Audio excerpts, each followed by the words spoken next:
Fala conosco essa manhã, Senhor. Nós queremos ouvir a Tua voz, porque só o Senhor tem palavras de vida eterna. E nós te pedimos que o Senhor fale conosco profundamente e particularmente nessa manhã, em nome de Jesus. Amém. Abra comigo a sua Bíblia no livro de 1 Samuel, capítulo 17.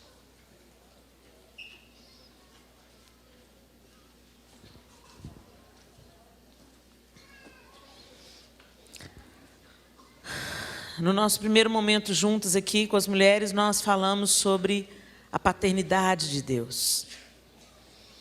Não há cura longe da fonte, não há cura na nossa alma, no nosso corpo, nas nossas emoções, distantes do Senhor, divorciados de Deus. E no primeiro dia que nós estivemos juntos, nós falamos um pouco sobre a importância da paternidade de Deus, como Satanás tem sido eficaz em deformar a figura paterna nos nossos dias, para que automaticamente nós soframos um dano em relação a Deus. Então, pai, muitas vezes se torna sinônimo de abandono, de abuso, de agressão, de alcoolismo, e nós queremos que o Senhor cure o nosso coração. Por melhor que os nossos pais terrenos sejam, eles não são perfeitos. Por mais que eles se esforcem, eles não são completos.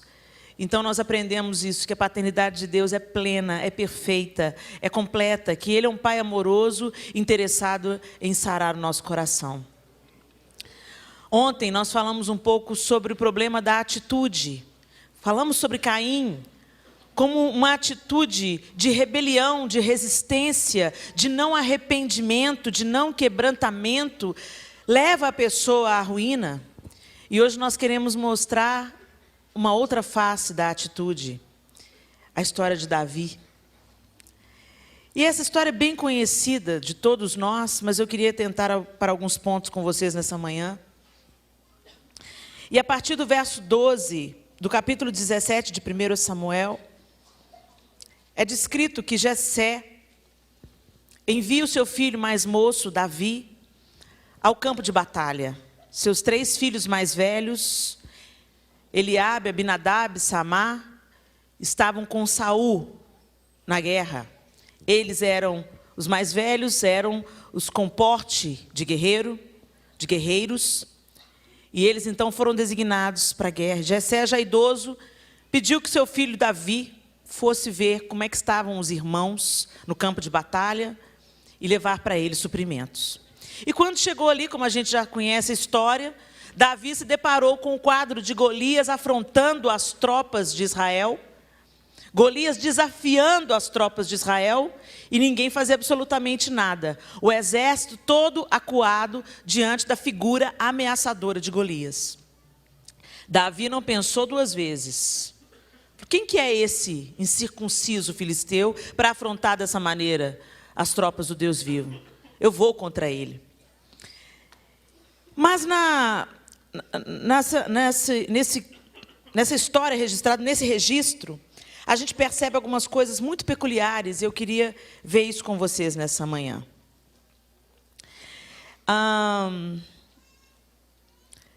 Leia comigo a partir do verso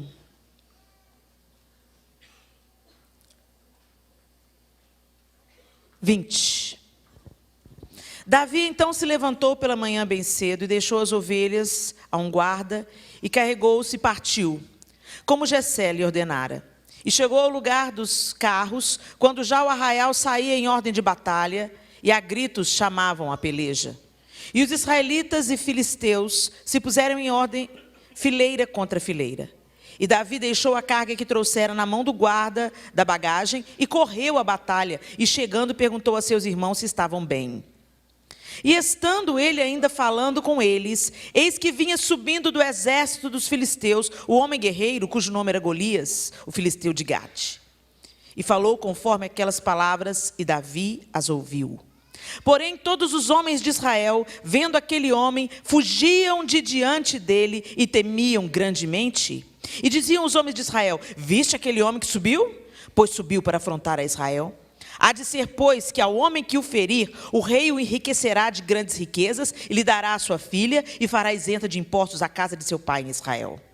Então falou Davi aos homens que estavam com ele, dizendo: que farão aquele homem que ferir a este filisteu e tirar a afronta de sobre Israel? Quem é, pois, este incircunciso filisteu para afrontar os exércitos do Deus vivo? E o povo lhe tornou a falar conforme aquela palavra, dizendo: assim farão ao homem que o ferir. E ouvindo Eliabe, seu irmão mais velho, falar àqueles homens, acendeu-se a ira de Eliabe contra Davi e disse: por que desceste aqui?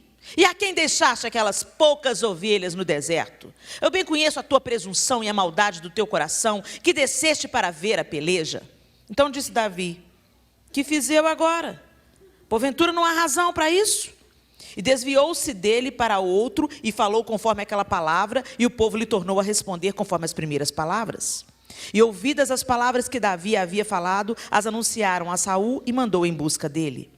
E Davi disse a Saul: não desfaleça o coração de ninguém por causa dele, teu servo irá à peleja contra este filisteu. Porém Saul disse a Davi: contra este filisteu não podes ir para pelejar com ele, pois tu ainda és moço, e ele homem de guerra desde a sua mocidade. Então disse Davi a Saul: teu servo apacentava as ovelhas de seu pai, e vinha um leão ou um urso e tomava uma ovelha do rebanho. E eu saía após ele e o feria, e o livrava da sua boca. E levantando-se ele contra mim, lançava-lhe mão da barba e o feria e o matava. Assim feria o teu servo, o leão como o urso, assim será este circunciso filisteu como um deles, porquanto afrontou os exércitos do Deus vivo. Disse mais Davi: o Senhor me livrou da mão do leão e da do urso, ele me livrará da mão deste filisteu. Então disse Saul a Davi: vai-te embora e o Senhor seja contigo.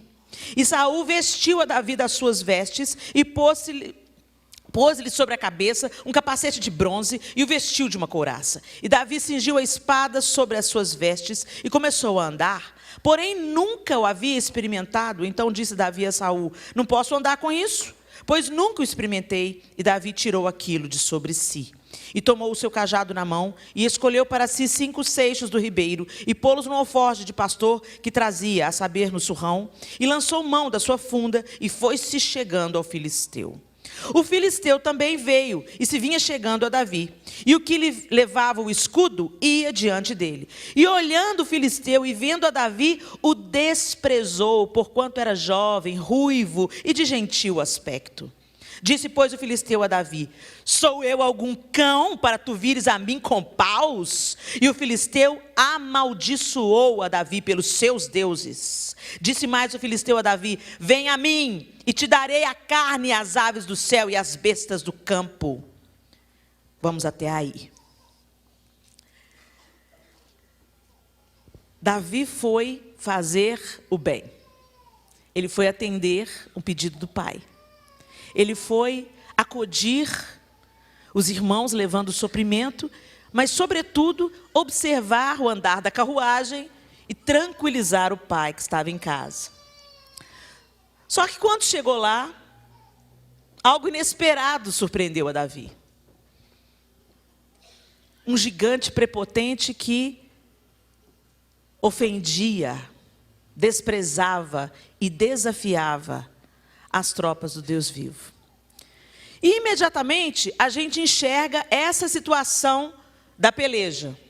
Mas a guerra de Davi começou a ser travada antes de Golias. Antes dele estar cara a cara com Golias, ele já teve que vencer outros obstáculos. E o primeiro obstáculo que se levantou na vida de Davi, se levantou dentro da sua própria casa. Eliabe, o irmão mais velho. Naquela cultura, e até hoje é assim, o irmão mais velho é especial. O filho primogênito, principalmente na cultura judaica, ele tem uma carga de responsabilidade, de unção. os primogênitos são escolhidos, tem propósitos sobre eles. E, naturalmente, os irmãos caçulas admiram os irmãos mais velhos. Naturalmente, os irmãos caçulas se inspiram nos mais velhos, porque logo se tornam independentes, vão trabalhar, ganhar o seu dinheiro. Não é assim na nossa cultura? Normalmente, os mais novos imitam os mais velhos. Há até uma idade em que os filhos mais velhos se tornam meio que heróis dos mais jovens. E eu acredito que não deveria ser diferente entre Eliabe e Davi. Principalmente porque Eliabe era experimentado na guerra. Ele era de alto porte, ele era um homem alto, forte, vistoso, impunha respeito, inspirava uma figura de poder, de autoridade, de bravura. E Davi, um jovem, franzino, ruivo, de gentil aparência, devia achar o irmão o máximo. E justamente o irmão mais velho. Davi chegou ali no campo de batalha, e justamente o irmão mais velho teve uma sentença sobre Davi. Ele disse: e ouvindo Eliabe, seu irmão mais velho, falar àqueles homens, acendeu-se a ira de Eliabe contra Davi. E disse: por que desceste aqui? E a quem deixaste aquelas poucas ovelhas no deserto? Presta atenção. Ele não só desacatou Davi, mas não parou aí não, olha aí. Bem conheço a tua presunção e a maldade do teu coração, que desceste para ver a peleja. Vamos supor que Davi desceu para ver a peleja. O que tem de mal nisso?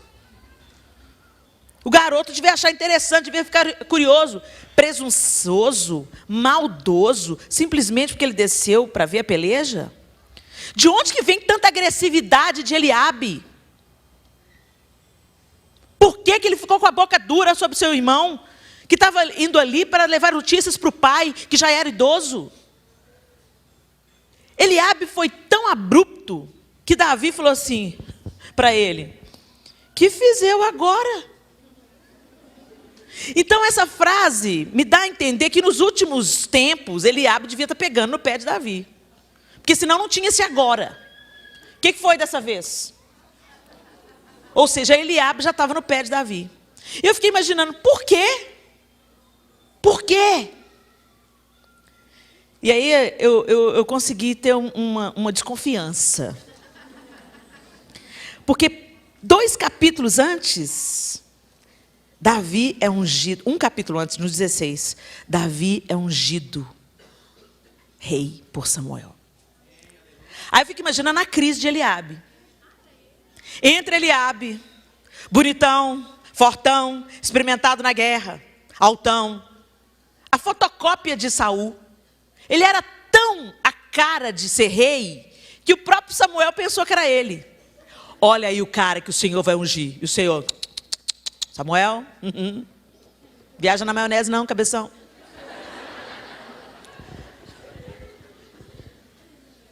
Não atente para a aparência, porque eu olho para o coração. Aí a gente volta ontem na história de Caim e Abel. Deus sabia o que movia o coração de Abel quando ele trouxe a oferta. E Deus sabia o que movia o coração de Caim quando ele trouxe a oferta. O que Deus rejeitou foi a motivação do coração de Caim, não a pessoa de Caim. E da mesma maneira, Deus rejeitou a Eliabe. Se você ler depois, ele fala: eu o tenho rejeitado. Não olhe, não atente para a aparência, porque eu vejo o coração. Aí Samuel: então tá bom, vem o próximo. Abinadab também estava na peleja, então também devia ser um cara com porte. Não tanto quanto Eliabe, mas também. E Samar também. Aí eu fico imaginando a cara de paisagem dos 3. Espera aí. Vem Jessé e fala: o profeta veio ungir. Quando o profeta veio ungir, babado forte.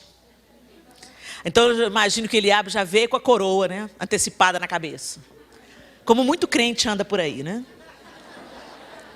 Toma posse da coroa antes que Deus a coloque na sua cabeça. Não faça isso, porque você vai ser rejeitado por Deus. Não no seu amor, mas na sua motivação. Deus está com o humilde de coração. Veio Eliabe, não é esse. Veio Abinadab, não é esse. Veio Samar, não é esse. E mais 4.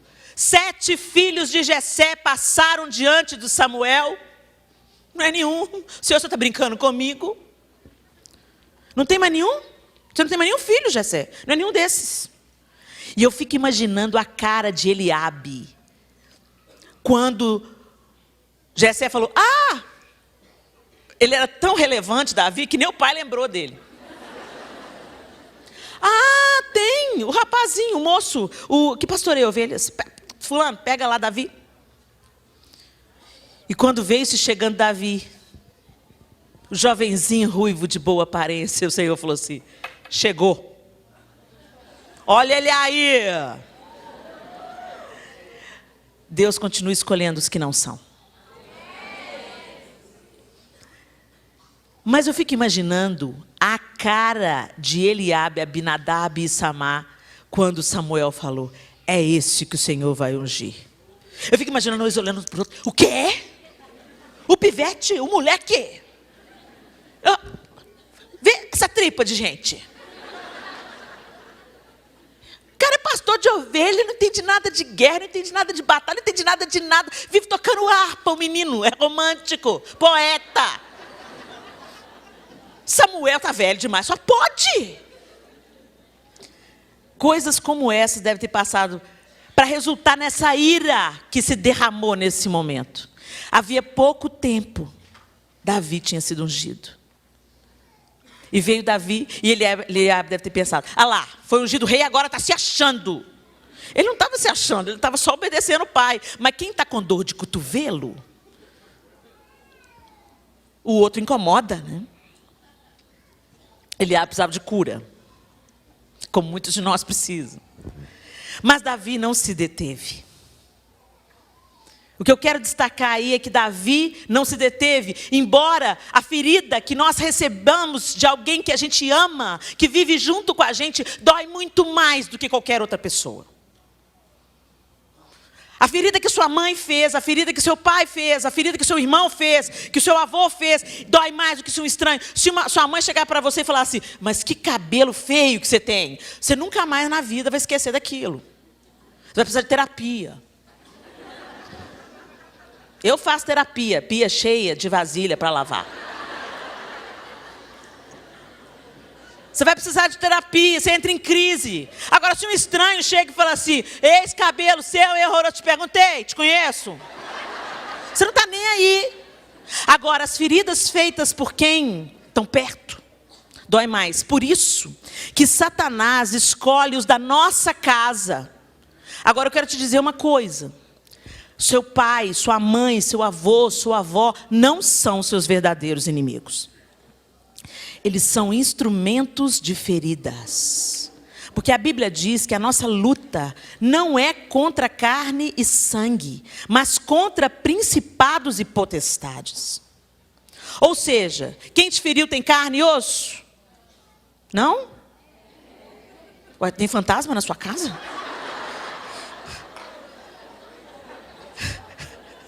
Quem te feriu tem carne e osso? Seu inimigo não é essa pessoa. A nossa luta, a sua luta, não é contra o seu pai, não é contra a sua mãe, não é contra o seu tio, não é contra a sua avó. Para de culpar o instrumento de ferida. Normalmente, a faca não mata ninguém sozinho.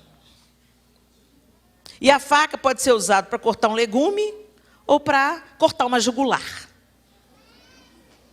Depende de quem está com ela na mão, certo?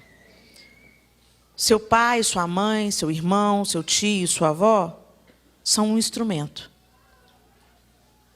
Mas às vezes esses instrumentos se deixam usar por Satanás.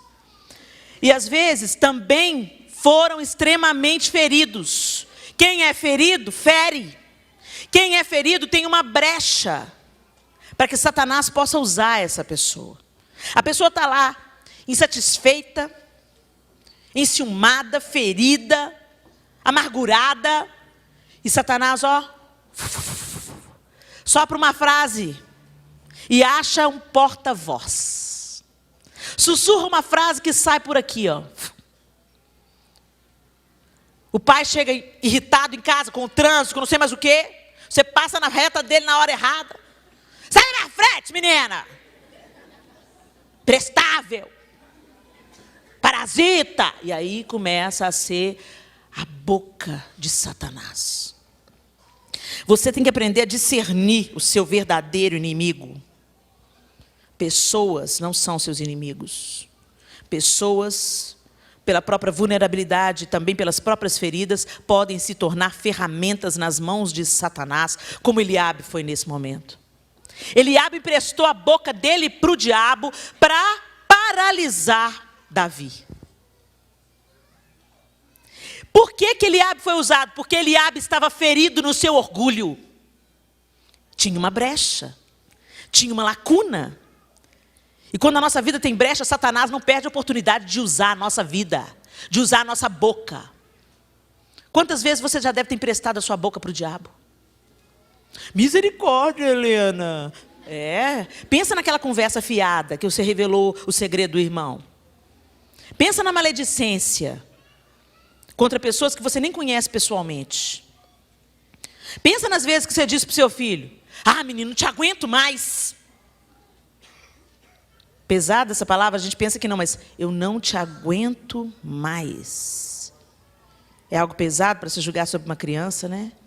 Não tem jeito para esse menino, não. Uma vulnerabilidade, uma irritação, um desemprego. O diabo precisa só de uma brechinha. Uma brechinha para usar a sua vida. E foi isso que ele precisou na vida de Eliabe, um orgulho ferido. Estava fresco na cabeça de Eliabe. Talvez ele estivesse confuso. Puxa, por que Deus me rejeitou? Esse cara sou eu.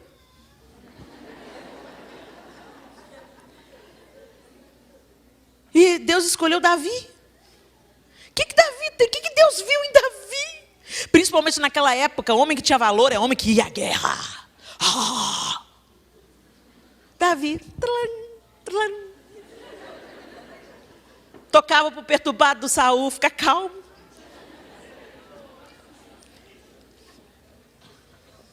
Tinha uma ferida que tentou paralisar Davi, mas Davi sabia quem ele era. Davi não se deteve nas palavras do seu irmão mais velho, embora fosse uma pessoa importante para Davi. Mas às vezes nós não fazemos isso, né? Você encontrou o pastor num dia mau, que pastores também têm dia mau, tá, gente? Pastor também tem carne, osso, problema, filho, mulher. Trânsito, dificuldades, desafios. Pastor é gente, líder é gente. Mas aí o pastor, preocupado aquele dia, passou direto e falou: ei, pastor! Ei, pastor. Ô, pastor. Uma coisa desse tamanho vira um gigante. Depois fala que pastor tem que ser amoroso. Nem olhou na minha cara. E aí o diabo começa: o que você está fazendo aqui? Vai embora para outra igreja. E você vai dando conversa pro diabo: é isso mesmo, vamos embora dessa igreja. Ninguém me ama, ninguém me quer, ninguém me chama de meu amor. Te organiza. Você é filho do Deus Altíssimo. Foi comprado por um alto preço.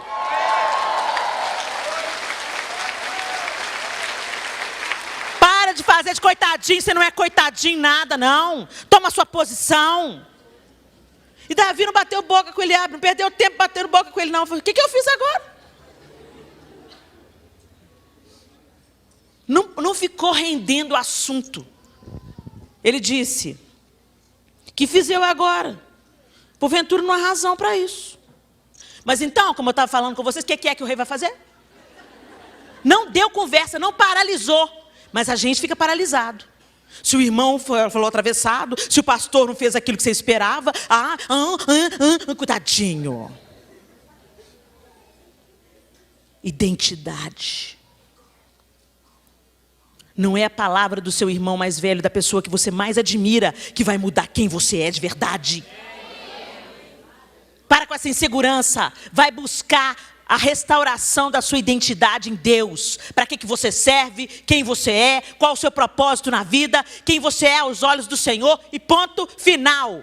Se eu não sou boa para fulano, eu vou servir para ciclano. Eu não tenho que ser unanimidade, eu não tenho que agradar todo mundo, eu tenho que simplesmente viver os sonhos e os propósitos de Deus para mim.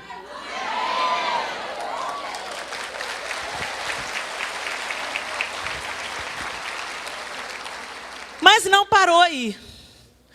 Davi se informou, falou, quem saber eu vou lá enfrentar esse cara. Eliabe não conseguiu paralisar e aborrecer Davi. Aí, ouvidas as palavras que Davi havia falado, as anunciaram a Saul, que mandou buscar. Manda esse menino para cá. E Davi disse a Saul, não desfaleça o coração de ninguém por causa dele, teu servo irá à peleja contra esse filisteu. Fico imaginando que Saul deve ter tido vontade de rir. Eu tenho os caras aqui mais experimentados na guerra. E vem o Ruivinho falar que vai, tadinho, vai virar carne moída. Eu fico imaginando o olhinho comovido de Saul. Poxa, garoto. Olhando assim, né, para Davi. Poxa, garoto, você é tão bacaninha. Mas... Que bom saber que você é pequeno, mas tem coragem, né? Bonito isso, né? Mas aí Saul disse, contra esse filisteu não poderás ir para pelejar com ele, pois tu ainda és moço, e ele homem de guerra desde a sua mocidade. Quantas vezes você escuta isso da sua liderança, né? De gente que está acima de você, superior a você. Não, isso não é para você, não. Não, vai fazer seminário? Vai fazer lá o Fases? Não, isso não é para você, não. Vai fazer evangelismo no hospital? Olha, não, isso não é para você, não. E você chega, Deus mandou eu montar um grupo de intercessão. Intercessão você? Não, isso não é para você, não.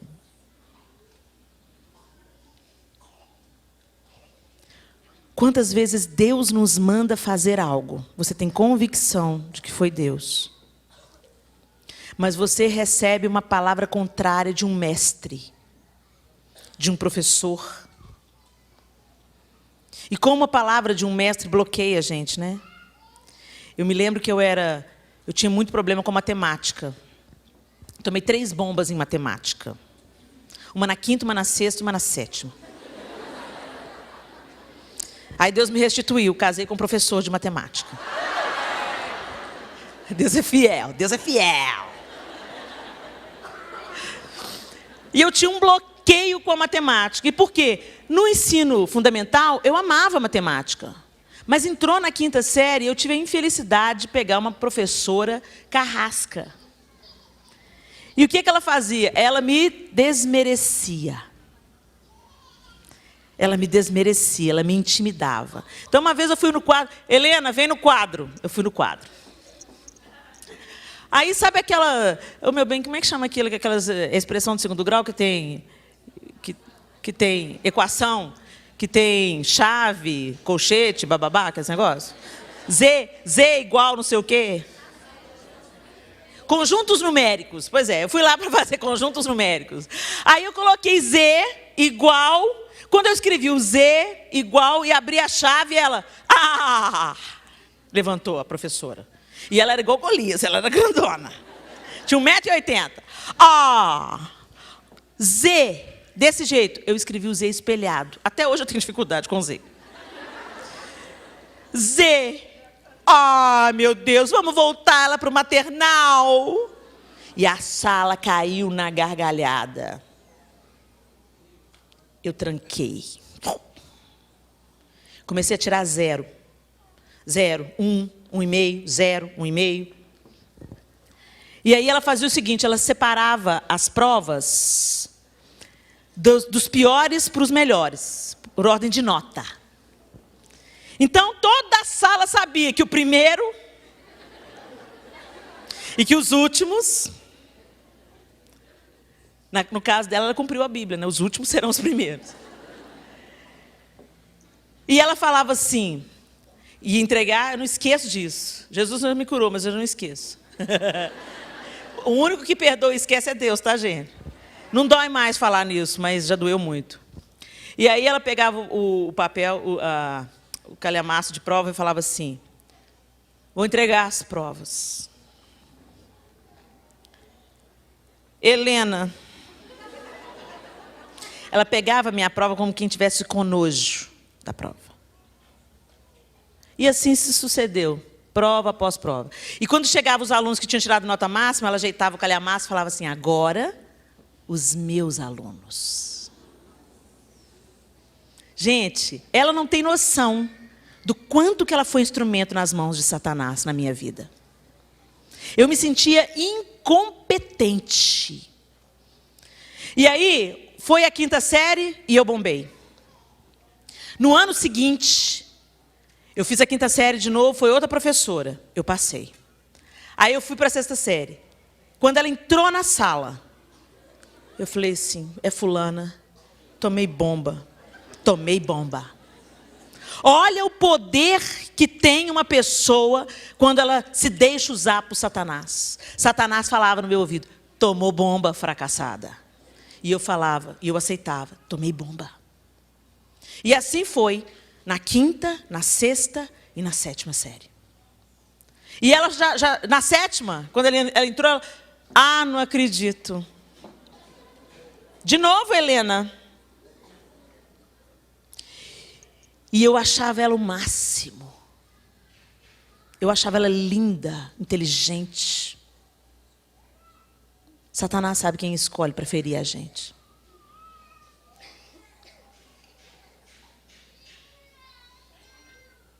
Às vezes você tem um Saul na sua vida.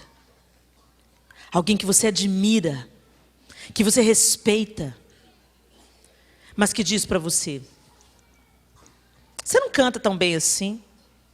Você não toca tão bem assim. Ai, faz isso de novo. Que coisa mal feita. Não, você não vai conseguir. Saul era alguém que Davi admirava. Saul era o rei de Israel. Embora a unção de Deus já tivesse sido retirada de de Saul, ele ainda governava Israel. Davi tinha respeito, porque sabia que um dia ele tinha sido um ungido do Senhor. E mesmo quando Saul, mais tarde, perseguiu Davi para matar Davi, e Davi teve a oportunidade de tirar a vida de Saul, ele disse, eu não vou tocar no ungido do Senhor. Isso mostra a reverência e o respeito que Davi tinha por Saul. E Satanás vai usar pessoas que você respeita e admira para tentar paralisar o plano de Deus na sua vida. Mas Saul não esperava que Davi tinha uma experiência pessoal na manga. Não, você não pode ir, porque você é moço. E Saul e Golias é experimentado na guerra. Mas aí, Davi disse para Saul, teu servo. Rei, eu estou te entendendo o seu zelo, o seu cuidado, mas deixa eu te falar. Eu tenho uma história para te contar. Eu tenho uma experiência com Deus. Eu tenho um atestado, eu tenho um respaldo. Foi Deus que me mandou aqui. E é no nome dele que eu vou enfrentar esse gigante. Não se impressione com a minha forma física. Eu não estou indo na minha força. Eu estou indo porque eu tenho uma experiência com Deus. Ele me entregou o leão. Ele me entregou o urso. E ele vai me entregar esse incircunciso filisteu.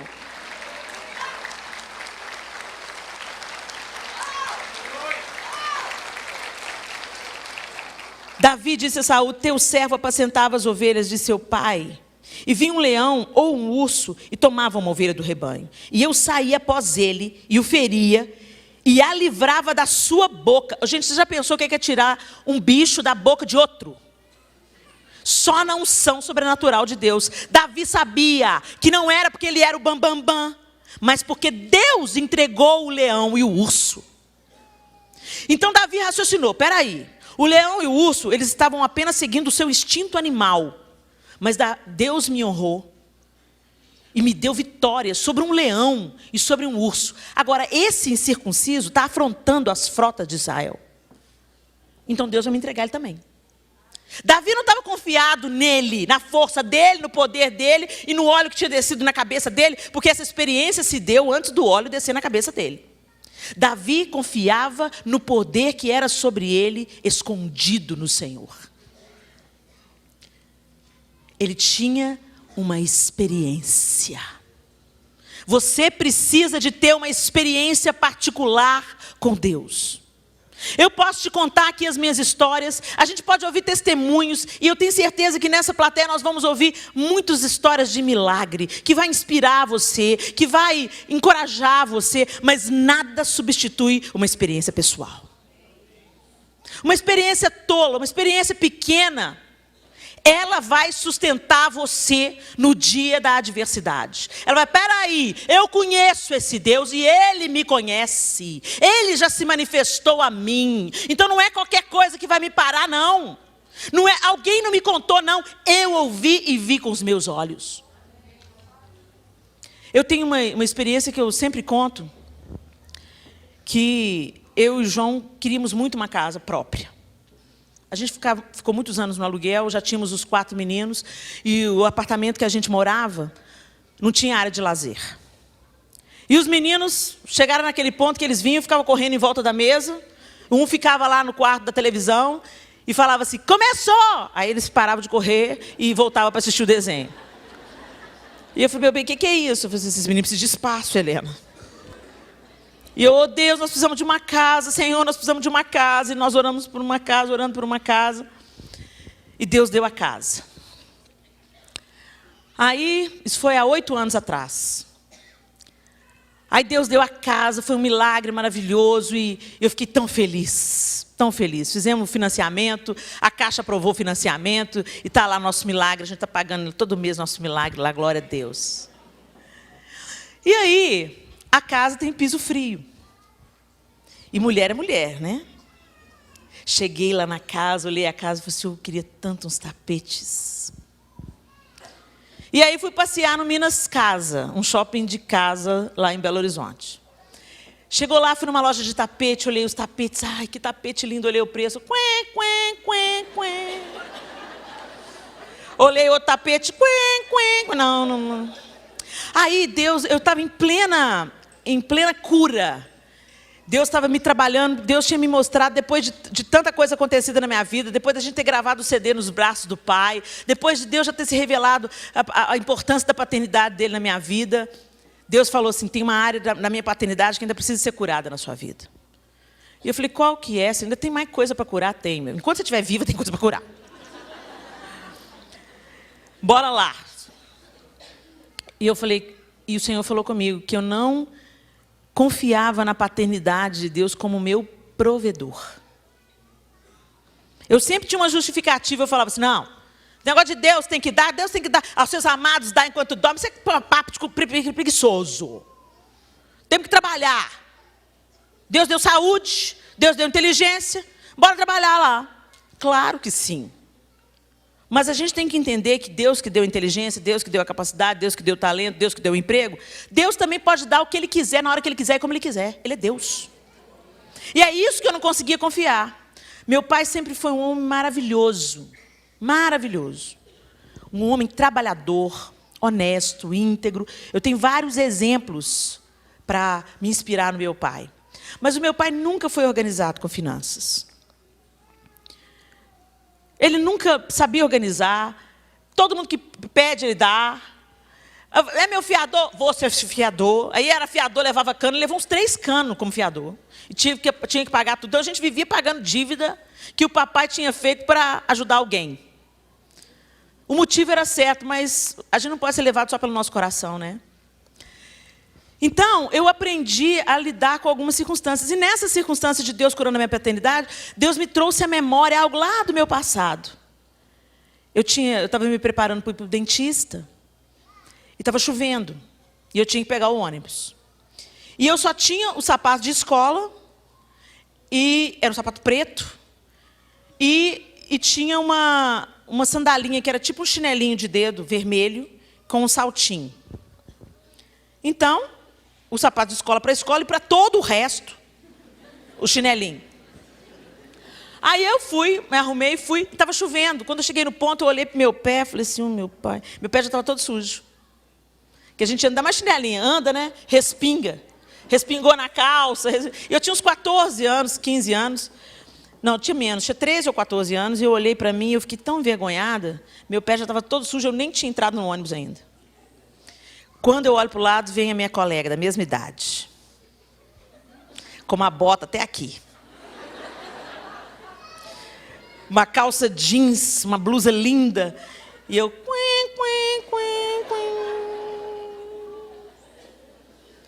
E eu falei assim, Espírito Santo, por que você está me lembrando isso? História triste. Eu senti tanta vergonha naquele dia, eu me senti tão pequena.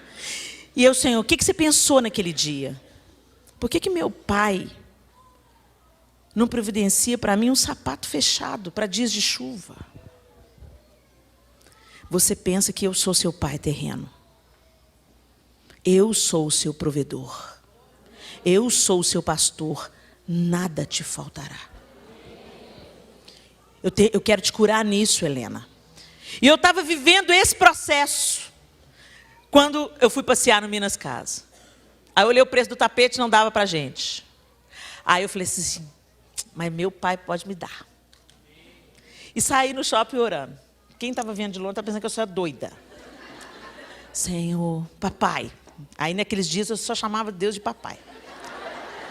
Papai, obrigado pela casa nova que o Senhor nos deu, papai. Ô papai, mas eu queria tapete para a casa nova. Eu sei que tapete não é necessário, mas eu queria. Eu queria. E o Senhor é dono do ouro e da prata. O Senhor pode me dar a hora que o Senhor quiser. Como o Senhor quiser. Eu não tenho condição, por isso que eu estou pedindo para o Senhor. Pai, me dá meus tapetes. E aí, amém. Se for da sua vontade, me dá os tapetes. E fui para... Aí eu andei mais um pouco e falei, mas Senhor, se o Senhor for mandar esses tapetes em forma de oferta, avisa para o João. Porque o João vai querer comprar box, chuveiro, armário. Avisa para o João, Senhor. Amém. Aí fui para casa. Cheguei lá. Ei, meu bem, ei. Fui lá no Minas Casa. Ah, é, querida? Fui ver as coisas bonitas lá para Casa Nova? Ah, eu olhei, João. Eu vi os tapetes da nossa casa. Helena, tapete é supérfluo. Eu sei. Mas eu pedi para o papai. Seu GG? Não, papai. Aí o João, tá. Ele vai dar. Ele vai dar mesmo. Ele vai dar. Porque ele é meu pai. Ele vai dar. Aí o João ficou rindo assim, com aquele sorrisinho incrédulo no canto da boca. Amém, meu bem. Amém. Saiu a chave da casa. E eu chamei os intercessores, que eu não sou boba nem nada. Zenete, 12 intercessores. E aí foi a glória, né? Reteté, plá, e palavra profética, e ungimos a casa toda, e foi o óleo, e os vizinhos logo já ficaram sabendo quem ia que mudar para ali. Aí, beleza, aí reunimos na sala, demos as mãos, e a Zenete falou assim, Helena, João, a gente está muito feliz de participar desse momento. Como a gente orou, como a gente pediu a Deus para dar a vocês uma casa. Então, a gente se alegra com vocês, a gente está se sentindo parte desse milagre. E nós nos reunimos aqui, entre nós. E aí ela saiu da roda, pegou o envelope, pegou a minha mão, pegou a mão do João. Nós nos reunimos aqui. Nós levantamos uma oferta para comprar os tapetes da casa de vocês.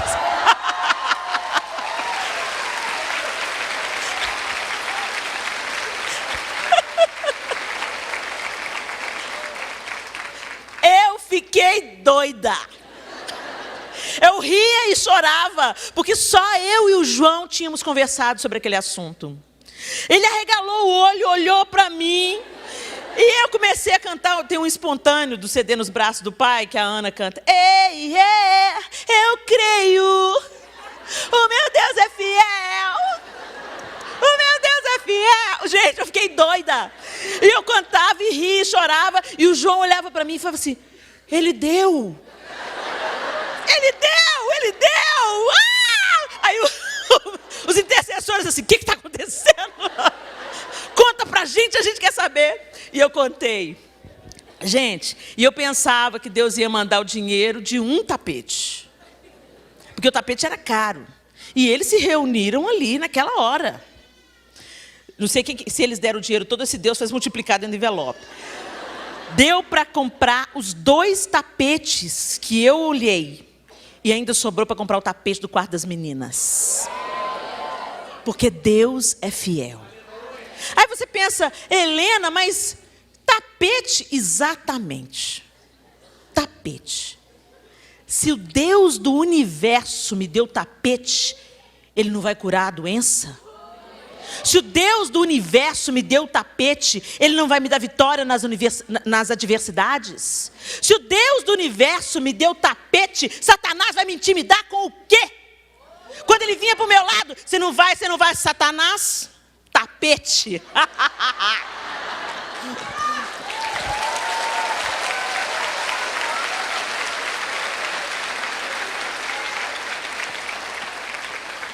Davi tinha 2 tapetões, um urso e um leão. Rei, deixa comigo. Eu tô sabendo. E aí, Saul veio e falou assim, ok, então vai. Você tem uma experiência, ok, você me convenceu. Então vai, mas vai com a minha armadura. O dom do outro é para o outro. Deus deu algo para você. Outro lugar que a gente fica embaraçado e confuso na nossa identidade. Quando você quer tomar o que é do outro sobre você. Ah, Deus, sabe como é que eu quero te servir? Eu quero cantar e tocar igual aquela menina que estava ministrando aqui. Que bênção. É para ela. É a armadura dela. É o jeito dela. Deus distribuiu para os seus filhos dons de acordo com o propósito. Por isso que é muito importante você descobrir quais são as suas habilidades, porque elas apontam o seu destino. Deus não ia te dar roupa de frio para você ir para a praia. Deus não ia te dar roupa de calor para te mandar para a Sibéria. O que Deus colocou na sua bagagem para você vir para essa vida, aponta o chamado dele para você. O que as pessoas reconhecem que você faz bem? É importante você ouvir o outro. Às vezes você quer cantar, mas ninguém quer ouvir. E aí você fala, querem entulhar meus poços? Não, ninguém está querendo entulhar seus poços. Todo mundo está falando a verdade. Quando você canta, não alcança o alvo.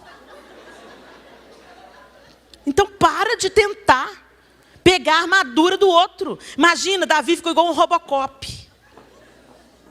Saul era muito alto, Davi era franzino, eles eram opostos. Nunca tinha usado, nunca tinha experimentado uma armadura. E às vezes você está tentando funcionar com a armadura do outro, com aquilo que Deus deu para o outro, e você não flui, fica pesado, você vai devagar, o cara da mesa abaixa o seu microfone, todo mundo critica quando você canta, e você acha que você está sendo perseguido. Não, querido, você só está no lugar errado. Ninguém está te perseguindo. É importante ouvir o outro nesse processo. O outro é importante. Essa história de não importa o que vão pensar de mim, não, tem os seus limites aí. O outro é importante no processo, por isso que Deus instituiu a igreja. Quando mais de uma pessoa repete a mesma coisa, dê ouvidos. Quando o lugar que você está servindo a Deus, a coisa não está fluindo, está sendo pesado, tem alguma coisa errada, porque o fardo de Jesus é leve. Então pare de se vitimar, se colocando no lugar errado. E vai descobrir o seu lugar para você fluir, meu irmão, para você ser uma bênção, para você produzir vida e ser feliz. É só nesse lugar que você vai ser feliz. Mas hoje a gente se molda ao século e pensa assim, mas o que dá ibope é o microfone. Mas você não está aí para dar ibope, você está aí para dar ibope para Jesus. E eu vou te contar, é nesse lugar que você vai ser feliz. É esse lugar que vem um sentimento de missão cumprida. Às vezes eu subo no púlpito, eu estou exausta. E o meu marido fala assim, o que aconteceu? Você era uma antes de subir, quando você subiu, você virou outra. É como se Deus falasse assim, vai lá fazer o que eu te ungi para fazer. Força sobre você. O centro da vontade de Deus para a gente é um lugar de oposição, sim, mas é um lugar de plenitude. É um lugar que você sente contentamento. Você sente assim, uau, eu estou fazendo o que eu nasci para fazer. E isso vai funcionar durante um tempo. Muito tempo eu subi para ministrar diante do trono com essa sensação. E um dia essa sensação começou a mudar. A gente ia para os ensaios numa alegria, né, João? E a nossa alegria sempre foi chegar pontualmente nos ensaios para abençoar os nossos líderes. E era uma delícia cada ensaio. E era uma festa. Durante 13 anos foi assim. Até que um dia começou a mudar. Epa, o vento está mudando para o outro lado. Mas está tudo dando certo no ministério. Está crescendo. Está se expandindo. Está ficando conhecido, mais conhecido ainda. O vento mudou. E para o ensaio, para a gente, continuamos chegando pontualmente. Mas não era uma alegria. Era um dever. Deus, quando nós estamos servindo a Deus onde Ele nos quer, tem alegria, tem riso. Tem luta? Tem luta. Mas você tem força. Você tem disposição. A armadura do outro não serve para você. Descubra. E aí a gente vê Davi, aí o texto fala, ele tirou de sobre si. E Davi tirou aquilo de sobre si. Despoje-se daquilo que você tem tomado para si que não é seu. Tira esse peso. Vai caçar o seu rumo para ser feliz e fazer feliz e cumprir o propósito de Deus para você. E aí, o que ele fez? Tomou o seu cajado na mão e escolheu para si 5 seixos do ribeiro e pôs-los no alforje de pastor. A arma de Davi contra Golias, o que ele usava para apacentar o rebanho. A sua arma, talvez a sua voz, talvez a sua caneta, talvez as suas teclas, talvez o seu instrumento, talvez o seu abraço, talvez os seus ouvidos. Qual é a sua arma? É ela que vai derrubar Satanás. É ela que vai expandir o reino. É ela que vai fazer você frutificar, florescer, ser feliz, ser útil, viver o sonho de Deus para você. Tire de sobre você o que é do outro. Encontre a sua identidade. E use as armas que Deus te deu, mesmo que elas sejam desprezíveis aos olhos do seu inimigo. O próximo e último passo é esse aí. Davi ficou cara a cara com Golias. E mais uma vez, ele foi intimidado, ridicularizado. E olha que tinha na frente de Golias ainda um escudeiro. Ou seja, era a arma adequada. Porque para Davi atingir Golias, não precisou nem de pôr a mão no escudeiro. A pedra foi lá. Interessante isso. Precisava ser uma pedra.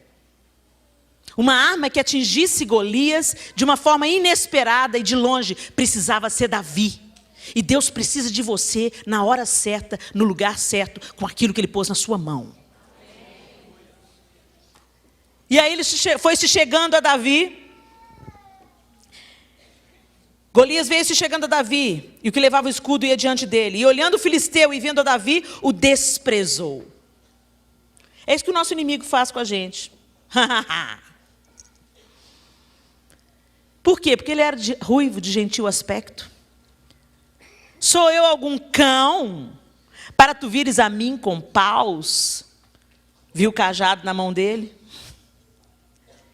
E amaldiçoou pelos seus deuses. E disse mais o filisteu a Davi: venha a mim, e darei a tua carne às aves do céu e às bestas do campo. E às vezes Satanás fala isso com você. Às vezes o próprio Satanás fala com você. Você pensa que você vai me vencer? Você vive caindo na pornografia. O homossexualismo já tomou conta da sua vida. Você acha que tem jeito para você? Vem?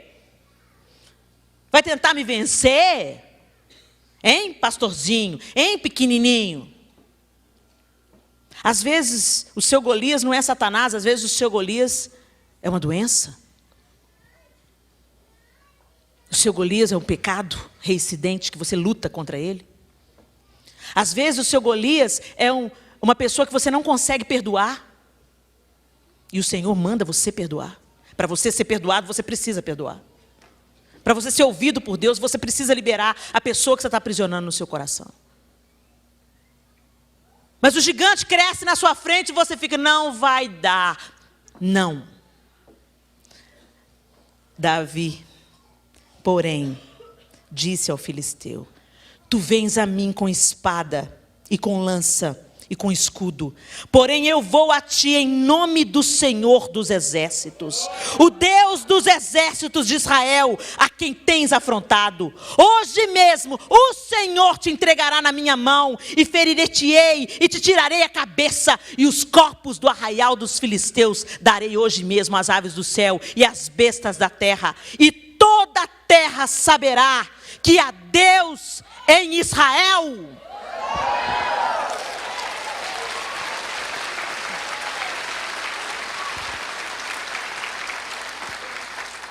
Vença o gigante. Não dependa da sua força, mas dependa do Senhor. Creia no Deus a quem você diz servir e amar. A gente fala, eu amo Deus, eu adoro Deus, Deus é todo poderoso. A gente canta lindas canções, mas na hora da gente colocar a nossa doutrina em prática, a história é outra. Funciona na fala, no discurso, mas não na ação. Davi tinha a combinação das duas coisas. Ele sabia quem ele era. Ele tinha uma identidade sarada. Ele não se intimidava por sua aparência, porque ele sabia que ele não estava indo na força dele, mas na força do Senhor dos exércitos. Ele tinha posse de quem ele era em Deus. Conhecimento de quem ele era em Deus. E ele sabia que no Senhor ele podia todas as coisas. E foi em nome do Senhor dos exércitos que aquela pedra atingiu o meio da testa de Golias. Mas não parou aí. Davi teve que ir, pegar a espada de Golias e cortar a sua cabeça. Às vezes a gente derruba o gigante, mas não termina, não dá o golpe. A gente fica brincando ou festejando antes da hora. Tem uma área na sua vida que precisa ser vencida? Vença em nome do Senhor dos exércitos. Deixa Deus curar a sua identidade. Deixa Deus se revelar a você. Tenha a sua experiência. Tenha o seu leão. Tenha o seu urso. Às vezes você não está vencendo Golias porque você não experimentou Deus. Você está vivendo com a armadura dos outros, com as experiências dos outros. A sombra de alguém. Você não foi criado para ser a sombra de ninguém. Deus tem um sonho e um plano para você.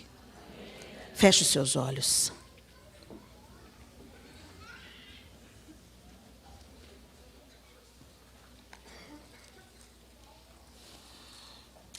As palavras que você recebeu da sua família não podem te parar. As palavras que você recebeu, as palavras que você recebeu de uma pessoa influente, que você respeita e admira, não podem distorcer o que Deus tem para você.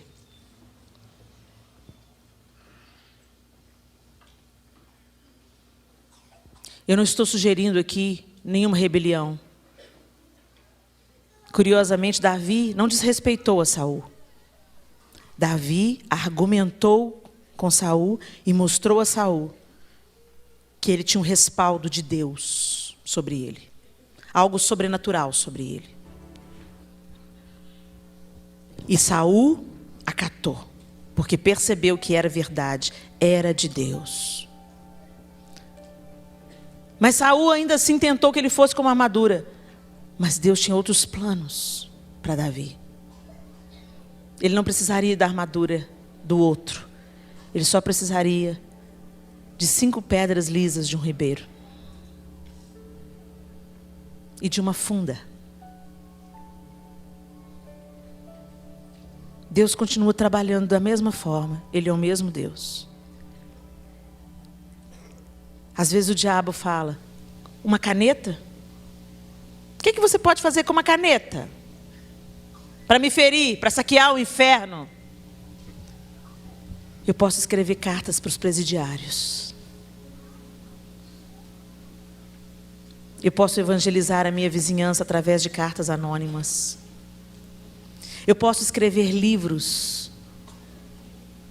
Eu posso fazer tantas coisas com uma caneta. Não despreze as pequenas sementes, nem as armas improváveis que às vezes Deus coloca nas nossas mãos. Ele te deu o que você vai precisar para a sua batalha. O que você precisa para vencer o seu gigante particular, Deus já te deu. Mas você precisa deixar Deus curar a sua identidade. E você precisa buscar de Deus uma experiência particular com Ele. Às vezes a gente faz jejuns e orações e propósitos para a gente adquirir um bem, para a gente ser curado de uma enfermidade, ou nossa, ou de alguém que a gente ama. E isso não é errado. A oração deve cobrir tudo na nossa vida.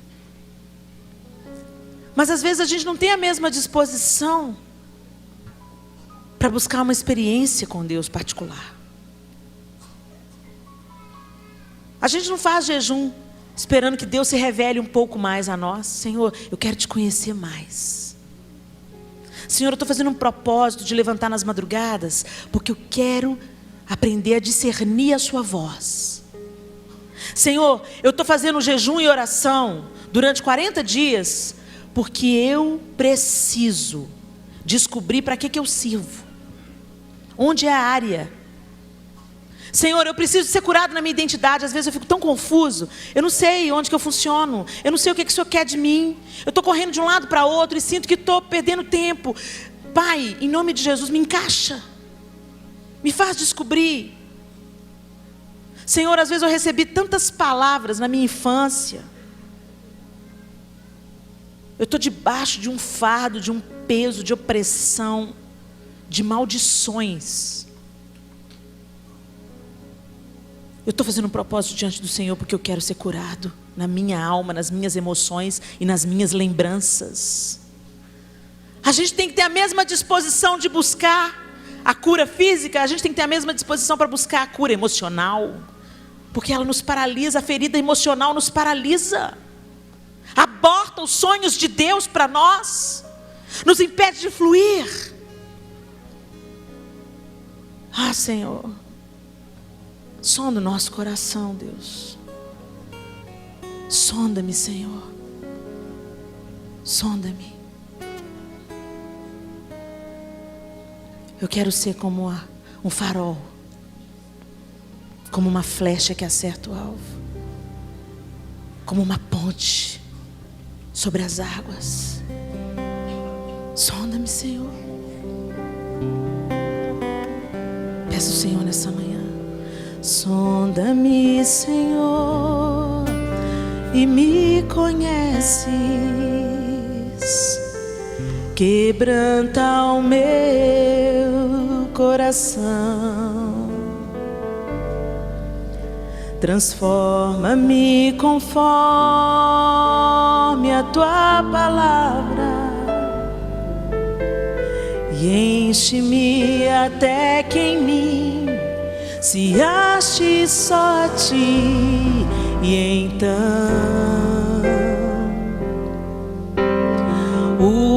usa-me, Senhor, usa-me como um farol que brilha à noite, como ponte sobre as águas, como abrigo no deserto, como flecha que acerta o alvo. Eu quero ser usado da maneira que te agrade, em qualquer hora e em qualquer lugar. Eis aqui a minha vida, usa-me, Senhor, usa-me. Talvez essa seja a oração da sua alma nessa manhã.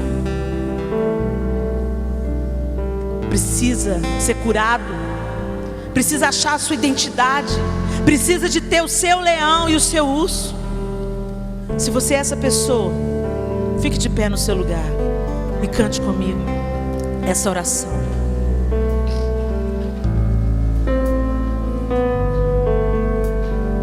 Sonda-nos, Senhor. Nós queremos ser usados por Ti, Deus.